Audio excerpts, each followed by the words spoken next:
মধ্যরাতে ডক্টর ইউনূসকে ইচ্ছামতো পিটিয়েছে সমন্বয়করা, এতে কঠিনভাবে ক্ষিপ্ত হয়েছেন সেনাপ্রধান। বিস্তারিত রয়েছে ভিডিওতে, আপনারা দেখতে থাকুন। এটা ঠিক, পুলিশ অনেক জায়গায় মামলা বাণিজ্য করতেছে। স্বাস্থ্য অধিদপ্তর জুলাই ফাউন্ডেশনের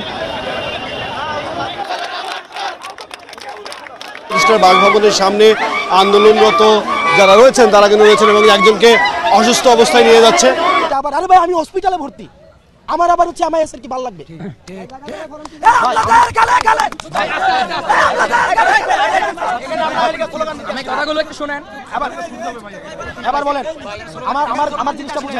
প্রধান উপদেষ্টার বাসভবন যমুনার সামনে অবস্থান নিয়েছে আন্দোলনে আহতরা। এই বিষয়ে খুব শেষে রাতে প্রধান উপদেষ্টার বাসভবন যমুনার সামনে অবস্থান নিয়েছে জুলাই অভ্যুত্থানে আহতরা। আর আজকে যমুনার দিকে তারা যখন যাইতেছিল সেখানে দুই গ্রুপের মারামারি, পাবলিক মজা নিচ্ছে যে দেখো দেখো এই হলো এদের মুক্তিযোদ্ধা। এখন এরা স্বীকৃতি চাচ্ছে, তো কি স্বীকৃতি দেবে? দর্শক, মধ্যরাতে কি ঘটনা ঘটে গেল আপনারা শুনলে অবাক হয়ে যাবেন। সম্মানিত দর্শক মণ্ডলী, এবার অন্তর্বর্তীকালীন সরকার প্রধান উপদেষ্টা ডক্টর মোহাম্মদ ইউনূসকে গণধুলাই দিয়েছেন সমন্বয়করা। এই ছাত্ররাই, এই সমন্বয়করাই ইউনূসকে গণধুলাই দিয়েছে, তার উপর হামলা চালিয়েছে মধ্যরাতে।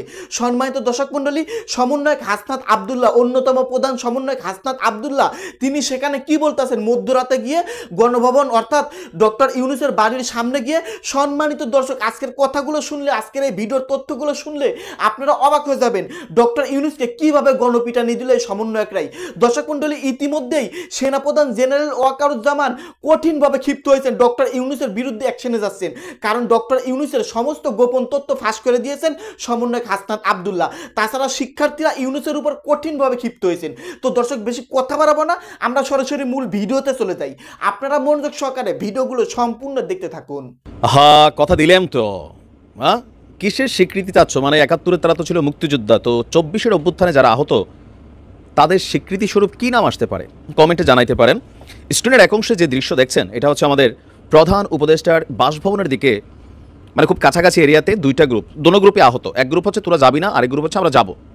জুলাই অভ্যুত্থানের এই আন্দোলনে অনেক ছাত্রনেতার জীবন বদলে গেছে। কয়েকদিন আগেও যারা চপ্পল পরে হাঁটতেন তারা আজকে মার্সিডিজ ব্র্যান্ডের মতন দামি দামি গাড়ি, আরও এরকম বিভিন্ন প্রাড়ু চড়ছেন। কেউ কেউ বিয়ে শাদী করছেন, নতুন জীবন শুরু করেছেন, নামি দামি ফ্যামিলিতে যাচ্ছেন, পুলিশ প্রোটেকশন পাচ্ছেন, সেনাবাহিনীর প্রোটেকশন পাচ্ছেন। আবার কেউ কেউ চিকিৎসার জন্য এখনও হাসপাতালে কাতরাচ্ছেন। তো যারা হাসপাতালে কাতরাচ্ছেন তারা প্রত্যেকেই জুলাই আগস্ট অভ্যুত্থানে আহত। কারো চোখে, কারো বুকে, কারো শরীরে বিভিন্ন অংশে তারা আপনার আহত হয়েছে ওই অভ্যুত্থান চলাকালীন। কিন্তু ৬ মাস পার হয়ে গেলেও, সারা দেশ জুড়ে ছাত্রদের মেটিকুলাসলি রাজনৈতিক দল গঠনের প্রক্রিয়া আগাই গেলেও, ডক্টর ইউনূস নিজের ব্রেইন ওইদিকে খরচ করলেও ছাত্রদের দাবি বা এই আমজনতার দাবি যে ভাই আমাদের নিয়ে কে চিন্তা করতেছে, আমাদেরকে বলছিল একটা কার্ড দিবে, সেইটা আমরা পাই নাই।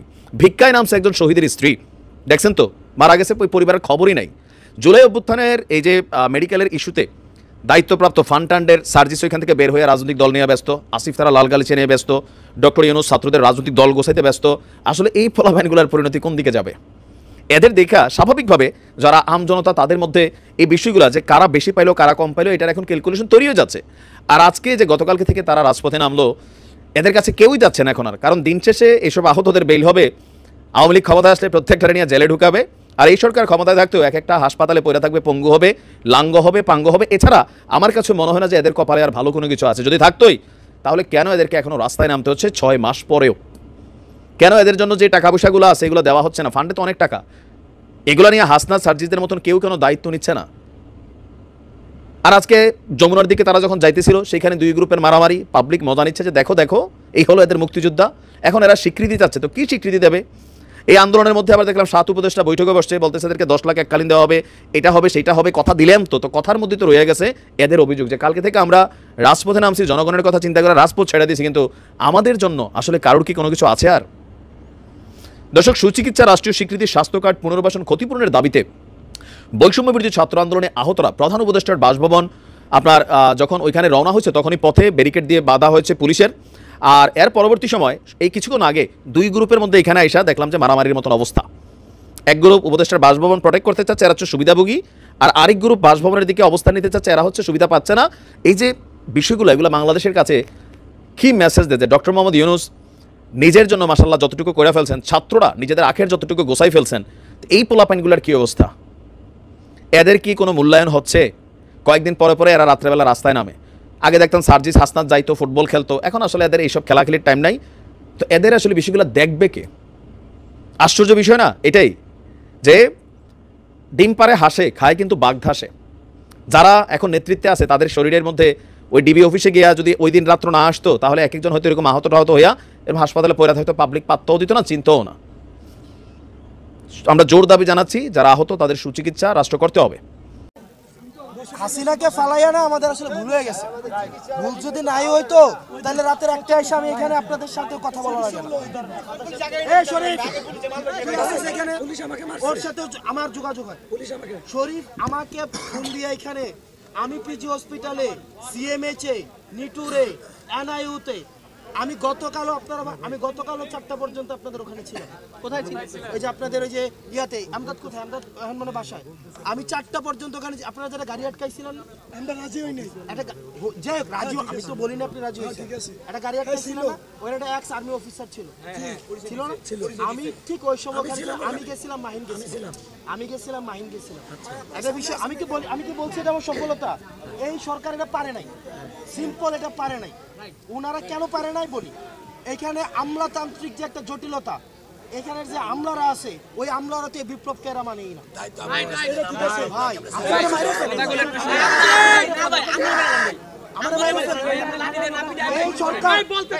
এই সরকার যদি না থাকে, আপনার কি মনে হয় আওয়ামী লীগ আমারে ছাড়বে? আওয়ামী লীগ আমারে ছেড়ে দিবে বা অন্য কোনো রাজনৈতিক? হ্যাঁ,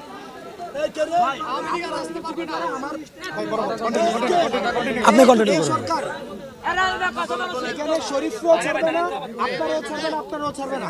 আপনি যে, এবং এখানে আছে না যে গণ-অভ্যুত্থান হয়েছে, এই যে গণ-অভ্যুত্থান হয়েছে, এটা কিন্তু অস্বীকারও করা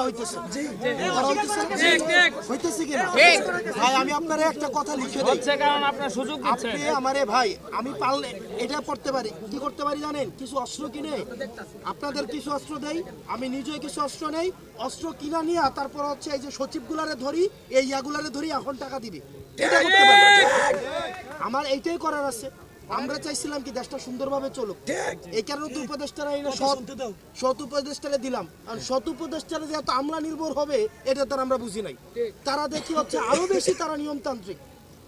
নিয়ম কি, একটা স্লিপ একবার দিছে, এটা স্বাস্থ্য অধিদপ্তরকে দিছে, এটা আবার, আরে ভাই আমি হসপিটালে ভর্তি, আমার আবার হচ্ছে আমার এসের কি ভালো লাগবে? আমার জিনিসটা বুঝেন। আপনাদের মধ্যে আপনি কি বলতে পারবেন আপনাদের মধ্যে বিভাজন করা হয়নি? আপনাদেরকে নিয়ে পলিটিক্স করা হয়নি? শোনেন, আপনাদেরকে নিয়ে কি পলিটিক্স চলতেছে আমি বলি। আপনাদেরকে গতকাল যখন ওখানে বসেছিলেন, ইয়ার সামনে প্রথমে নামছেন, আমার সাথে মিটিং করতে আসছে, আয়শা বলতেছে ভাই ফাইন, আমাদের কয়েকজনকে ইয়া করে দেন, ব্যবস্থা করে দেন, আমরা আজকে যখন আপনি যখন আজকে এখানে এই যে এখানে বসছেন, আজকেও কি একটা পক্ষ বলে না যে আমরা আন্দোলন চাই না, ইয়া করি না? আপনার একজনকে বলতেছেন দালাল, আরেকটা পক্ষ বলতেছে আপনাদেরকে ভুয়া। আপনাদেরকে কি ভাই নিউজ হয় না আপনাদেরকে নিয়ে? আপনি আমারে দেখেন হয়েছে কিনা, আপনাদেরকে নিউজ হয় নাই, জন্মদিন সেলিব্রেট করতেছেন, আপনাদেরকে নিয়ে কি কি হচ্ছে আরো নেতিবাচক হয় নাই ভাই? আমাদের হয়েছে কিনা? এবার আমি আপনাদেরকে একটা কথা বলি, এটা কি আপনাদের গ্রহণযোগ্যতা কমায় নাকি বাড়ায়? এই যে মারামারি আজকে দেখেন, আমার একটা জিনিস বুঝেন, এই যে মারামারিটা হয়েছে, মানে এটা কি আপনার কি মনে হয় এটা হাসাহাসি চলতেছে? আমার ব্যর্থতা তাই মাইনে নিছি, আমার ব্যর্থতা না থাকলে কি আজকে এখানে আসেছে? এখানে আমার ভাই, আমার কথা দেখেন, তার মানে কি আপনি যে নিজে এই যে আপনারা নিজেদের মধ্যে তো এক আহত আরেক আহতকে বলতেছে কি ভুয়া, আমার একজন বলতেছে দালাল। আপনি দেখেন এত সরকার, এই ডক্টর মোহাম্মদ ইউনূসকে নিজে আইছেন, আমরা আনছি না, কিন্তু আপনি কথাটার নাম ঘোষণা করে দেন।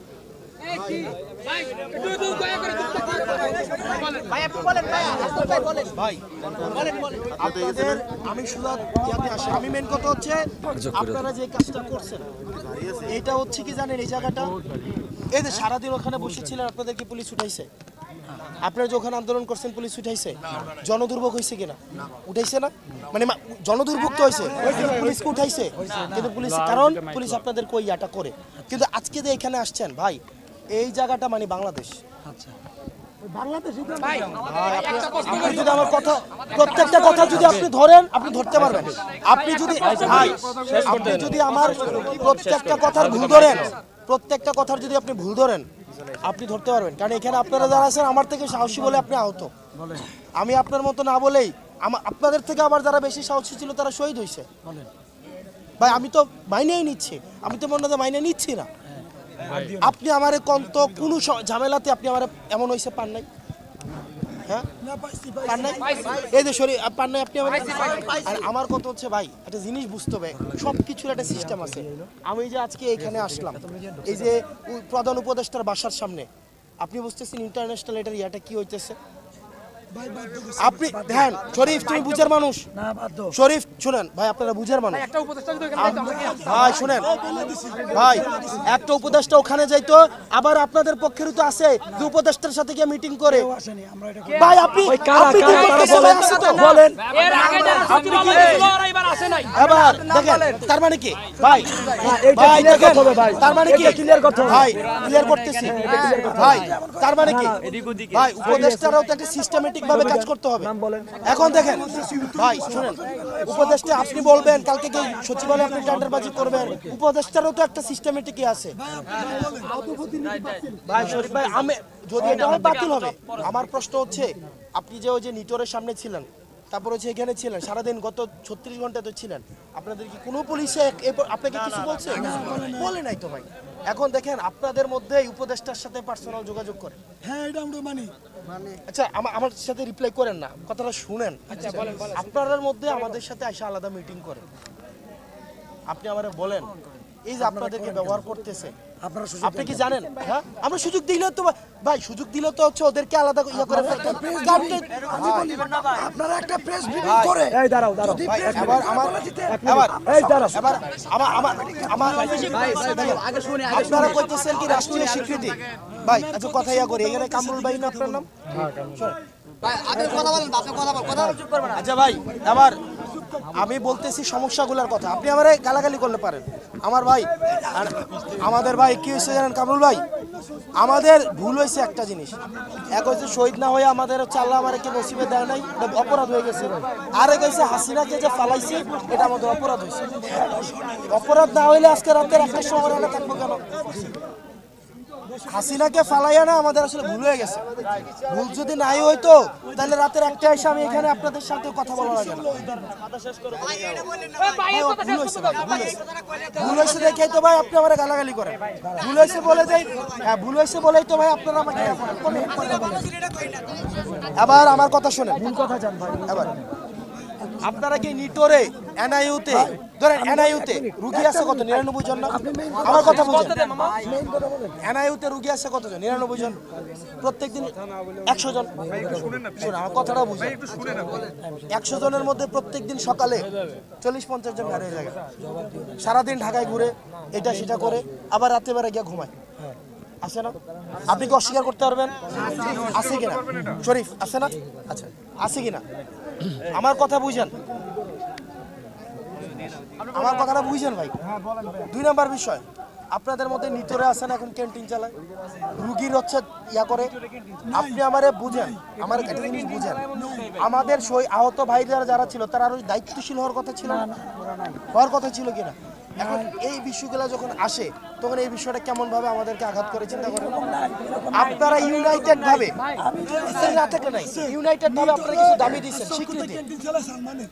হ্যাঁ আমার কথা XYZ করে তো শরীফ তুমিও জানো। শরীফ আমি যতটা জানি, শরীফ তুমি তার থেকে বেশি জানো। কারণ তুমি যেটা জানো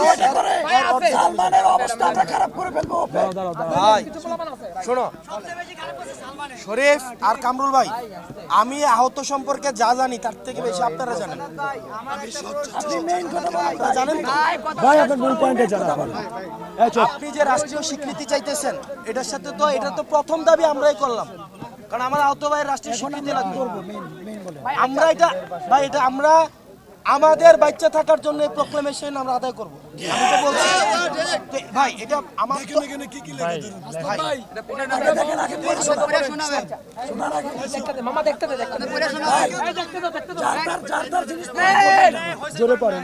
আচ্ছা ভাই ঠিক আছে ভাই দেখেন জোরে পড়ুক। 1 নাম্বার বিষয় 24-এর যোদ্ধাদের মধ্যে আহত ও শহীদদের হত্যার সাথে জড়িত ব্যক্তিদের পূর্ণাঙ্গ বিচার, ভাই আওয়ামী লীগের বিচার, হাসিনার বিচার, এই যে 3টা ইলেকশনের বেশি বিরুদ্ধে গেলে কে কথা বলতেছে? হ্যাঁ আমরা কথা বলতেছি না, এই বিচারের আমরা কথা বলতেছি না, আমরা সবাই কথা ভাই কেউ ভাই যে বলতেছেন তার দায়ভার। আপনি আমাকে পাইছেন কিনা? পাইছেন কিনা? সম্মানিত দর্শক, আপনারা বিস্তারিত ভিডিওতে শুনতে পারলেন, জানতে পারলেন চাঞ্চল্যকর তথ্য।